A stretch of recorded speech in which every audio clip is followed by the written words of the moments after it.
Still working, brother. Back at you with another talk, and it is Matt Ehret with us. How you doing, Matt? I'm always good. How are you doing? Pretty good. Not as busy as you. You've been, what'd you say, interviewing and talking with random people for the last 6-7 hours or something. Well, I got up at around 10:45, and I've been nonstop. Yeah, I've had time to get a glass of water and a carrot, but this is definitely my last conversation on an internet platform for today. But it's always a pleasure with you. I love ending on a high note, so I'm glad that we're doing this together. I'm hoping to let your headache subside as we look at some amazing footage of Canada that I've got queued in the background. This is apparently Canada somewhere. Who knows? Yeah. We've got B-roll because we want to be discussing Canada today because you are in Canada. You're from Canada. You kind of know what Canada is about. That is not a part of Canada I've ever seen in my life. Those people are just driving on a beach. Okay. No, that beautiful little part of Canada. It might be the Maritimes. Might be like Nova Scotia or something. Canada is huge. That is one thing that's for sure, and it's definitely underpopulated. Oh yeah. How do you feel about the migration policies of Canada? The immigration policies? Yeah. The recent ones, especially. Look, I mean, Canada is sort of it's not a thing unto itself. It's a British territory in North America run by a privy council and a monarch with a whole shadow government embedded within our founding documents. And it's always been that way. So I see it as from a geopolitical perspective, Canada as playing a role within a great game. And we tend to, as a territory controlled by the British Empire, that I don't see as something of the past alone, but the undead British Empire that still exists, of course, is what I'm referring to, as a recipient for the trash of the world in many cases, but also good people. So you have like some of the worst elements of the Ukrainian Nazis that are brought here, but then you have good people from Ukraine too. You have the worst elements of the Hong Kong fans of nuts. Yeah, the fans of nuts. Then you have like Hong Kong oligarchs who tried to avoid arrest before Hong Kong was reincorporated back into mainland China back in 1997. The place where most of them ended up going to get sanctuary was Canada. And since Xi Jinping began his crackdown against corruption back in 2012, it's been ongoing for 10 years. A lot of those most nefarious elements of China's fifth column and deep state have been seeking sanctuary in Canada with their billions of dollars.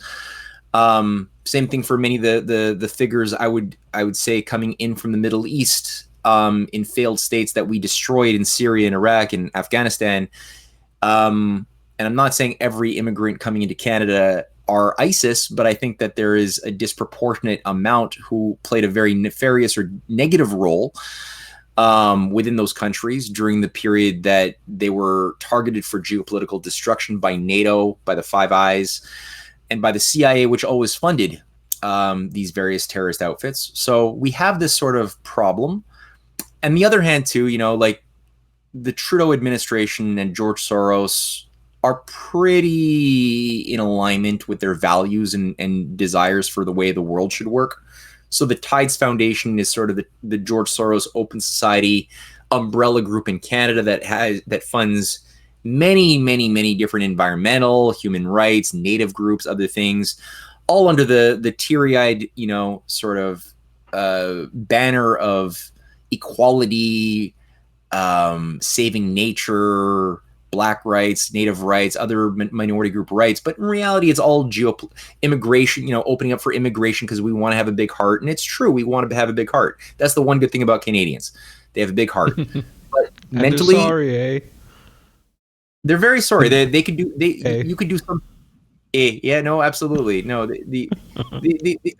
I had a friend visiting from New York, and we were driving to Ottawa, and I, driving the car, hit this person on a street in Ottawa, not badly, but I hit the car in front of me. It was totally my fault.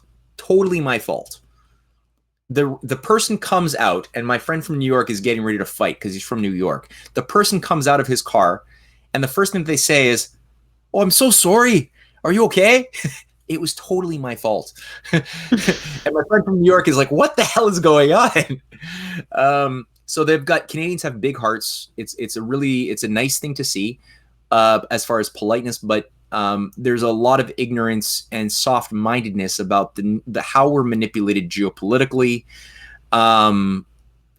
So that's a problem. That's a problem.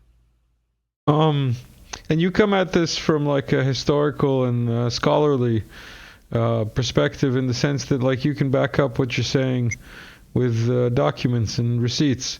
You know, that you're not like a citizen of a country, that you're basically a colony. It's a colony. I'm being a little blunt, but that is what it is, right? It's a colony. Yeah, it's a colony of the British Empire. That's what Canada is. Yes. And how has it been in the colony since COVID has kind of like, because everywhere in the world things have kind of like chilled out, and Canada, the last I remember, about 6 to 8 or a year ago maybe, was that Canadians were still having trouble leaving Canada if they were unvaccinated. Is that still the case? No, that was relaxed after the trucker convoy, the Freedom Convoy in February of 2022. I'm losing track of time here. So the Freedom Convoy, which we've got like B-roll of, Hong Blaring Kong. horns. Blaring horns. So the Freedom Convoy actually helped ease the restrictions for the COVID traveling, because the one and the other kind of tied together, is what you're saying? Yeah. Though the government would never admit that to be the case, because the truckers were supposed to just simply be a fringe minority of fascists and Nazis and misogynists. That was the official narrative that Justin Trudeau was assigned to spew. But people, I think, all across Canada quickly realized how reality differed from that characterization, since we had well over 1 million people converge simply in a tiny town of Ottawa, probably more, and really like bunkered down. But all across Canada, you had sister convoys set up in all the different. No, sorry, had the audio on. All the different parliamentary provincial legislatures, you had similar things, and well over 7 million people showed their full support in varying degrees. So it wasn't a fringe minority. It did represent what I think the vast majority of Canadians felt, and again, over 7 million put it into action.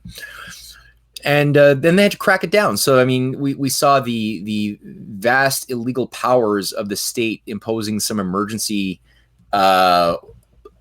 basically what was known as the War Measures Act, measures that were only designed originally to be used in time of actual war with another country in World War II. They used those same war measures policies under the Emergencies Act in order to do extra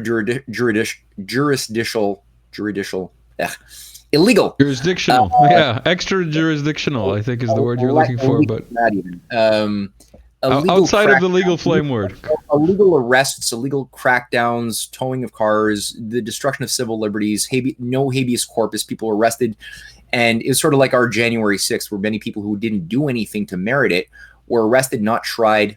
Bank accounts were frozen. This is, I mean, the Canadian Charter of Rights and Freedoms, which had already been frozen under the period of the jab shutdown for well over a year before the Freedom Convoy, was made even worse, as whole bank accounts, just for having donated $50 to the Freedom Convoy, was enough to shut down your bank account, preventing people from paying their bills.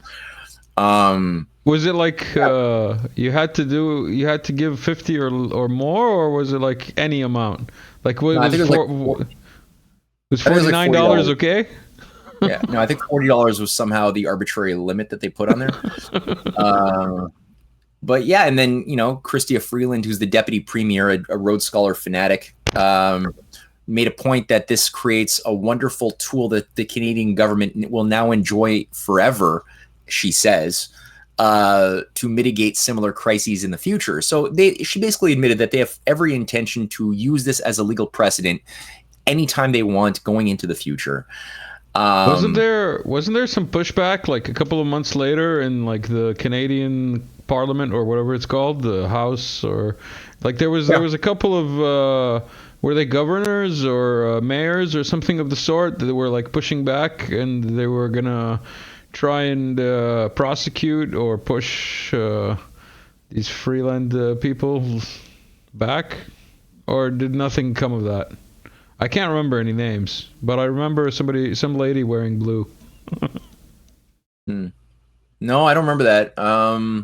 No, I don't think that there's been too much in the way of serious resistance from the political class in Canada to this technocratic takeover of these anti-humanists who have been embedded within our government in the provincial and federal levels. The only place that I've seen really authentic resistance from a politically elected official standpoint might be Alberta, where their current government there has a leader who really does seem to walk the walk on points that matter as far as resisting any type of mandates, things like that. Maybe Saskatchewan has certain elements of some resistance, but not very much. But I'm trying to look in the background while you talk, and yeah, I can't find that video anywhere. But there was some lady who was talking something in some court or some official place. Maybe one day I'll bring it back up again. But yeah, tell us more about these trucker protests and how, a people's inquiry into the illegality of the Trudeau administration, which did bring a lot of. Yeah, that wasn't an official parliamentary or Senate hearing. That was a organized as a people's hearing, but it did have legal power behind it, and Trudeau was forced to testify, as was Chrystia Freeland, which is very good, and a lot of expert testimony was able to come to the surface to demonstrate that that this was indeed illegal, and that like even what was it? Of all of the different types of jobs that were forcing jabs in order to keep your job, all of those mandates were removed after the convoy, which again we were told has nothing to. It's a total coincidence. The convoy happened, they cracked down on it violently, and then they just happened to do everything that the Freedom Convoy leaders were demanding anyway. But it has no connection. So I mean, it's bullshit. Obviously, it was directly connected. Theories. Yeah, and the truckers are the only job that the demand for getting jabbed was not removed. So police, fire departments, nurses, other forms of government jobs or jobs in general no longer had to be jabbed, except the truckers, just to show you the level of animosity and hostility and pettiness that the government holds towards the truckers that organize, because they have a whole truckers culture, right? Their own ham radio systems. It's a very integrated. And yeah. They're like a society within a society. Yeah, and they were able to use that autonomy to very good creative effect, and they didn't go violent, which is a very important thing, since there were many opportunities that were placed into the path of those in Ottawa to go violent. Bricks were placed, pallets full of bricks. Yeah, there was like provocateurs and whatnot, and there was like you say, pallets of bricks dropped off the morning before. But yeah, they were wise to all the, let's say, possible provocations. Yeah. No, there was good leadership there that was able to keep everybody organized, keep them in a state of peace.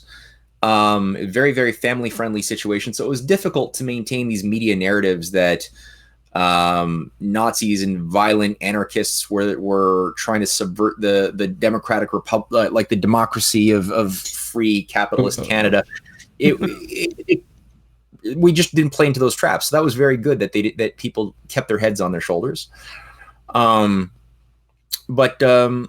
No, I mean, it did show people, I think it got people to realize that the thing we thought of as being this democracy, this liberal democracy in the north of the USA is a bit of a fraud. And there's something much more evil lurking that gave this oligarchy a power of action that they didn't even come close to having in the United States, in even European countries, which are not known for their embrace of liberty. We're not able to get across the attack on civil liberties that occurred in the British Commonwealth democracies of Australia and Canada, which got it probably, I mean, it was really bad. So this is where I found a lot of people were hungry for my books that I'd published on the untold history of Canada, that sort of recasts Canada's history over the last 100 or 230 years from the standpoint that there is now, and it has always been, an oligarchy with a set of approved families that were installed in the early days of the United Empire loyalists that left the United States, who didn't want to participate in the American War of Independence against the British Empire. They were given sanctuary in British territories in the north that had just been stolen basically from France during the 7 Years' War that had ended a few years earlier. So that's why there are English speakers in Canada to begin with, and some of the leading money bags and oligarchical families with their different Freemasonic associations were made the local oligarchy. So we had what became known in the early 19th century as the family compact, of just a handful of families that organized the earliest educational institutions in Canada. McGill College, the Ontario, what became the University of Ontario, King's College. All of these things were created by this grouping to consolidate control over who will refine the minds or groom the next generation of managers on behalf of the British overlords overseas. And you sort of have a similar type of structure to the Canadian establishment to this day, with a sub-French oligarchic branch that was itself sort of brought in the 1960s in a more serious manner. You know what I found fascinating about the Quebecois French? The Quebecois French is closer to the old Royal French than the actual French is. Because I worked at a call center that was doing work in Quebec from here in Serbia. You need true, and it's true. Any French literary professor or anybody studying French literature will know that if you want to read Rabelais, you don't ask a Parisian or a person from France. You want to ask a Quebecois to read Rabelais, which is like a writer from the early 17th century. Wonderful writer, super hilarious, dirty jokes galore, but really, really, really good moral lessons in his stories of Gargantua and Pantagruel. And we still have that sort of old French drawl that's been incubated in sort of like a vacuum here in Quebec that disappeared with the Enlightenment of France. I wanted to bring us back to current times. Canada showed us what the banks were doing a dry run of in Cyprus during the financial crisis of 2007, I believe it was. Taking bail-ins, as they're called. Oh, that's 2012 Cyprus, or 2011. 11, something like that. Something like they that. Just confiscated people's deposits right into bank stock. Yeah. So now Canada's shown us that they can do that for political reasons. Should we blame Canada for? As the song goes, we have to play the song. We can't talk about Canada. To our children's ears. We must go fight the source of it. But what is the source? Oh, that's easy. Times have changed. Our kids are getting worse. They won't obey their parents. They just want to fart and curse. Should we blame the government or blame society? Or should we blame the images on TV? No, blame Canada! Blame Canada! So, should we blame Canada? That was brilliant. For brilliant. Absolutely everything. Well, Yes and no. That is such a funny. I forgot about the South Park movie. Yeah, that was a great intervention, and that was like right after the war in Iraq too, right? So like there was a very clear, biting commentary. No, in the case of Canada, there's good and bad. You know, like I did a book series called "The Clash of the Two Americas," indicating the good and the evil traditions at war with each other in American history, which one has to hold in mind if we're going to be able to like map out why does America sometimes behave in its history as a place that really did champion freedom for themselves, for their people, for other people, and at other times acted like an evil empire, crushing the aspirations of humanity to just be free and to live. So it's only by recognizing this battle between these two different traditions that you can get a handle on that. And the same thing can be said for Canada to a certain extent. Although, unfortunately, the difference is, unlike America, the deep state of Canada is enshrined in our founding structure. And the democratic component of Canada is more of like a secondary fixture.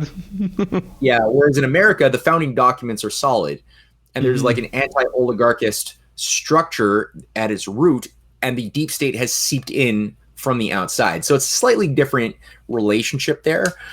And at the best of times, Canada did really act according to the interests of the people, but very rarely did we have any autonomy or strategic decision-making autonomy from within Canada. Most of our important policies on every level came from Britain, British intelligence. The Roundtable movement in the 20th century was the key organizing think tank shaping most of Canada's policy with their auxiliaries in Canada. And things like the Privy Council Office, which is the real center of command, the Privy Council Office not being the same thing as the Privy Council, are the power behind the throne. Let's just say that every leader of Canada that's elected has to declare fealty to, which is an emanation of the crown.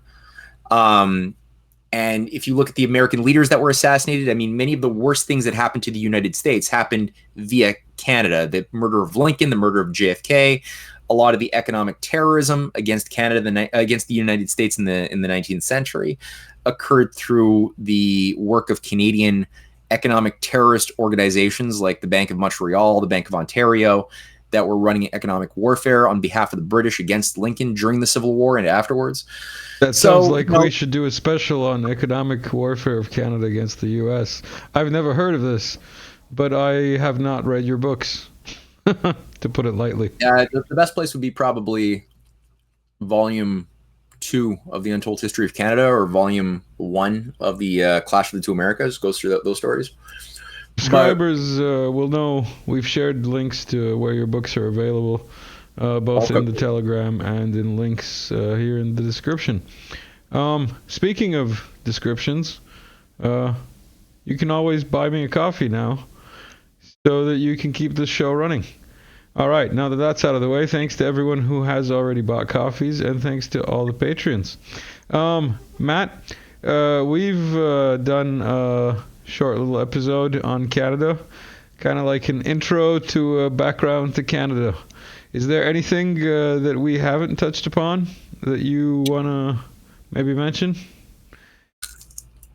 Well, yeah, we didn't talk about, I mean, this is a good intro. It's probably a good thumbnail sketch, I guess, in terms of appreciating Canada as a synthetic geopolitical concoction, which had the surface appearance of progress and democracy, but none of the reality of it.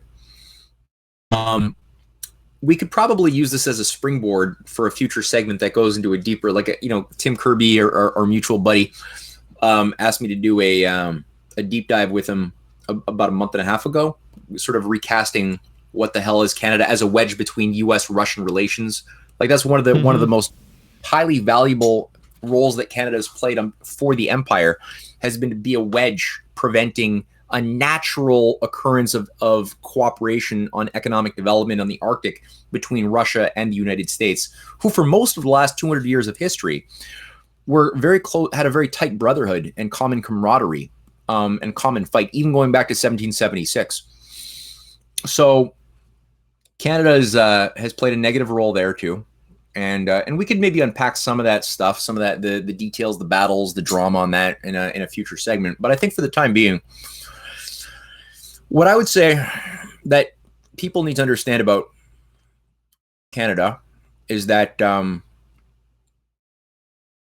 we were given what was known as the Churchill reflex back in World War II, where the British Empire made a mistake, a miscalculation, by thinking that their Nazi project could be something that would serve their interests as the battering ram against nations and people of the world, especially the destruction of Russians, under the creation of a one world government run by technocrats and sociopaths in London, but who would use Germany and other fascist states like Japan as enforcers of their will. That blew up in the face of the British oligarchical, geniuses that thought this looked so good on paper as a New World Order, template. And then when crunch time came and action had to happen, this thing stopped working the way it worked so nicely on paper. And Hitler realized, wait, I actually have this whole military complex built up under me with the help of the British. Now I can be the senior partner and Britain can be my junior partner. They can follow my lead. And they had to abort. They aborted hectically and realized they had to put down their Frankenstein monster. And, in that sense, had to allow for a certain limited amount of creative unleashing within the colonies of Britain, especially Canada and Australia, in order to have the productivity necessary to save the mother country from its own fires that it created. So we had an unleashing, the permission was granted to invest in R&D tech, industrial projects that had the positive effect, a really good positive effect of making people smarter, right? If you have an industrial society, it means that the workers are smarter, they live longer, have longer quality lives, the infrastructure is better. It makes them less culturally inclined to adapt to feudalism because they have more dignity and self-respect, and they're more intelligent. So that was sort of a risk the empire felt they had to take in the 40s or 30s and 40s to save their ass, but with the hope that they gambled that they could put the genie back in the bottle. And it took a number of years, a number of decades. It took the murder of some Canadian statesmen, Paul Sauvé, the Premier of Quebec, Daniel Johnson, Premier of Quebec again, the ouster of people like W.A.C. Bennett or John Diefenbaker, the Prime Minister, who was a lover of progress and anti-colonialist, had to be ousted in a coup d'etat. Same year they killed Kennedy in the U.S. And this whole Rhodes Scholar Fabian agency that interfaces with the Privy Council took over control of the decision-making centers in Canada, and that consolidated itself with the figure of Pierre Elliott Trudeau. So we can talk maybe next time about what the hell he was a part of as an evil, messed up agency embedded as a fifth column inside of Canada that was not the Kremlin. There was a foreign fifth column agency in Canada during the Cold War. That's true. It wasn't Beijing. It wasn't the Kremlin.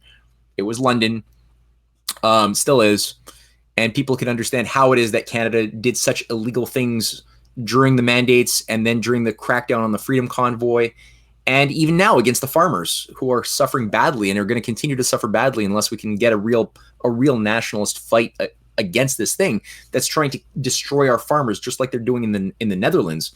Justin Trudeau is committed to shutting down food production or the use of fertilizers by 30% by 2030, and a lot of other things too. They've got green police that they're trying to set up in the prairie provinces too, to monitor the amount of fertilizers and carbon emitted by the farmers, who could see their properties confiscated if they disobey the COP27 mandates. So it's a real dictatorial clampdown coming through, and we're discovering that the democratic part of our government is a lot less powerful than people thought it was before this whole pandemic thing was launched onto us. I just wanted to point out one of the funniest parts of the whole Canadian existence is their space program, because the British, as far as I know, don't have a space program per se. They might have companies that work with things in space, but they don't have a space program. And the Canadians do. And I was like, why do the Canadians have a space program and the British don't? Oh, because they are the British. Yeah, that's how it works. Yeah, that's basically. Right. For all Correct. the people who are here for the memes, this is the latest meme that I've come across. Cope cages galore on the British tanks. What is that? What are those cages? What is this? They're referred to as cope cages, and this is Russian tanks.